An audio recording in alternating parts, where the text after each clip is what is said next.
नमस्कार, मैं Sumant. Welcome to Kalpavriksh IAS. Session 9 है इस डेली एमसीक्यू सीरीज़ का यूपीएससी प्रीलिम्स 2023 के लिए। डेली आपको हम 5 क्वेश्चंस देते हैं जिसका आंसर आपको करना होता है और उन क्वेश्चंस के बहाने हम अपने 5 टॉपिक को तैयार करते हैं रोज़। जो पहला टॉपिक है आज का वो इन्वायरमेंट सेक्शन से है, बायोलॉजिकल ऑक्सीजन डिमांड पर। कहता है biological oxygen demand refers to amount of oxygen required by bacteria to break down inorganic matter in atmosphere, break down organic matter in water, aquatic animal to survive in water, organism to sustain at high altitude. Biological oxygen demand oxygen का वो amount होता है जो चाहिए होता है water में organic matter को डिकम्पोज करने के लिए, उसको ब्रेक डाउन करने के लिए। किसको? ऑर्गेनिक मैटर को। तो पानी जितना ज़्यादा गंदा होगा, जितना ज़्यादा पोल्यूटेड होगा, उसमें ऑर्गेनिक मैटर को डिकम्पोज करने के लिए उतना ज़्यादा ऑक्सीजन चाहिए होगा। इसी कारण से ज़्यादा पोल्यूटेड वाटर का बीओडी हाई होता है। अगर किसी वाटर का बायोलॉजिकल ऑक्सीजन डिमांड लो है, इसका मतलब वो पानी कंपैरेटिवली कम गंदा है। आपका आंसर क्या आ गया? बी। ये हो गया बायोलॉजिकल ऑक्सीजन डिमांड। आप केमिकल ऑक्सीजन डिमांड के बारे में पढ़िएगा, ये क्या होता है। अगला क्वेश्चन है, आपको मैंने एक नेशनल पार्क के बारे में बताया है और पूछा है कि वो कौन सा नेशनल पार्क है। यहाँ पर मॉइस्ट डिसिडुअस, सेमी एवरग्रीन, एवरग्रीन भी और शोला फॉरेस्ट भी मिलते हैं। यहाँ तक कि माउंटेन ग्रासलैंड भी मिलता है। इतने तरह के जो फ्लोरा हैं वो आपको इस नेशनल पार्क में देखने को मिलते हैं। यहाँ पर लॉयन टेल्ड मकाऊ का लार्जेस्ट पॉपुलेशन है। ये प्रोजेक्ट एलिफेंट के अंदर आता है। ये कौन सा नेशनल पार्क है? अब देखो, शोला फॉरेस्ट केवल साउथ इंडिया में मिलता है, तो आपने यहाँ पर मानस को तो हटा दिया क्योंकि ये आसाम में है। जो नंदा देवी है इसको भी आपने रिमूव कर दिया क्योंकि लॉयन टेल्ड मकाऊ वहाँ पर नहीं मिलता। अब बात चली बनेरघट्टा की और साइलेंट वैली की। तो बनेरघट्टा में भी आपको शोला फॉरेस्ट नहीं मिलते। बच कौन गया? Silent valley. जो डिस्क्रिप्शन है वो आपको साइलेंट वैली के बारे में दिया गया है। यहाँ पर लॉयन टेल्ड मकाऊ का और नीलगिरी लंगूर का जो लार्ज पॉपुलेशन है वो देखने को मिलता है। यहाँ पर semi evergreen, evergreen, mountain forest, shola forest, हर तरह के जो जंगल है वो देखने को मिलते हैं। जो शोला फॉरेस्ट है वो वेस्टर्न घाट के साउदर्न पार्ट में मिलता है। वेस्टर्न घाट का जो साउदर्न पार्ट है केरला साइड का, केवल वहाँ पर मिलता है। ठीक है, क्या आंसर हो गया? Silent Valley National Park, C is the correct answer. आपको मैंने क्वेश्चन दिया है एक यूपीएससी प्रीलिम्स 2009 का। In India which of the following states has the largest inland saline wetland?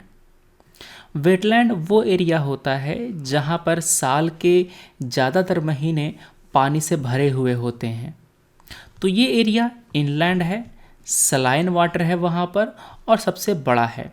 तो ये बात हो रही है सांभर लेक की। सांभर लेक राजस्थान में है। डी आपका करेक्ट आंसर है। भारत के जो इम्पॉर्टेंट वेटलैंड है उसके बारे में पढ़ लीजिएगा। जैसे कि मणिपुर में केबू लेमजॉ नेशनल पार्क है, उसके बारे में पढ़ लेना।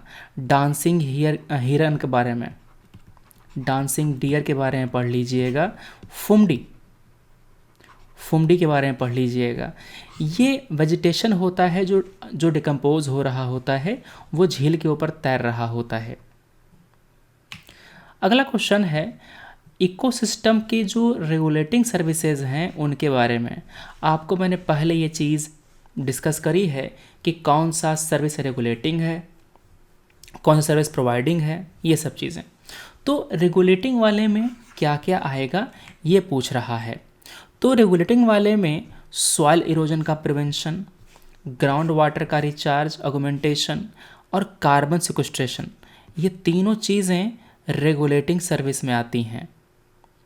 जो रिक्रिएशन है ये कल्चरल में आता है, तो रिक्रिएशन कल्चरल में आएगा। क्लियर है।